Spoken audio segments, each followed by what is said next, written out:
Anoka County prosecutors say one of the victims in a brutal assault over the weekend was able to call the police after he had been stabbed 8 times. Anthony McCullum and Yanni Singh were in critical condition after police say they were stabbed inside of a car early Saturday morning. Nina Moini is live at Anoka County Courthouse, where 4 people were just charged in connection with that crime. Nina? Natalie, we're talking about 2 men and 2 women who were all 4 of them charged today in connection with this crime. Basically, what the county attorney and state prosecutors are going to argue is that the 4 of these defendants conspired together to bring these 2 victims to a parking lot so that they could rob them, and then things turned violent. Between the 4 of these individuals, there are 20 charges here that we're talking about, very serious, all of them, ranging from aggravated attempted robbery all the way to attempted first-degree murder. Take a look at.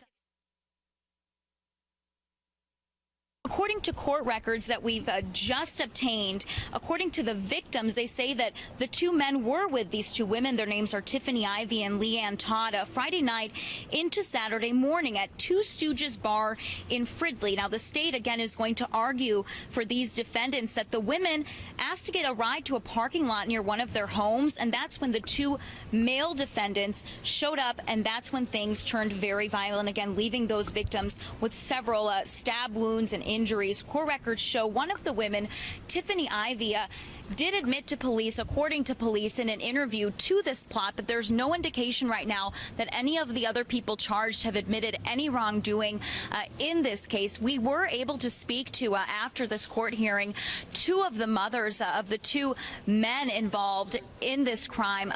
They say that these 2 men are actually cousins, and they say they don't believe their sons were able to be capable of doing something like this. They didn't want their faces shown on camera, but we did speak with them and as well with the county attorney. Take a listen here.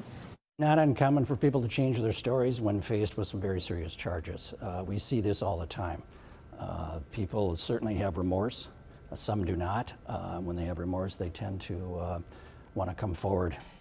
This is just something he wouldn't do. He wouldn't harm another human to this extent. And only thing I can do now is just wait for justice.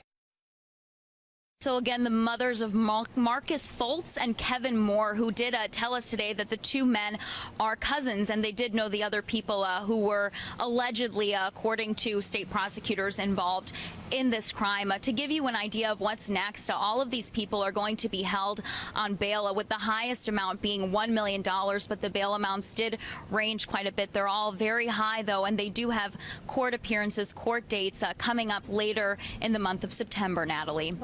All right, Nina, how are those victims doing?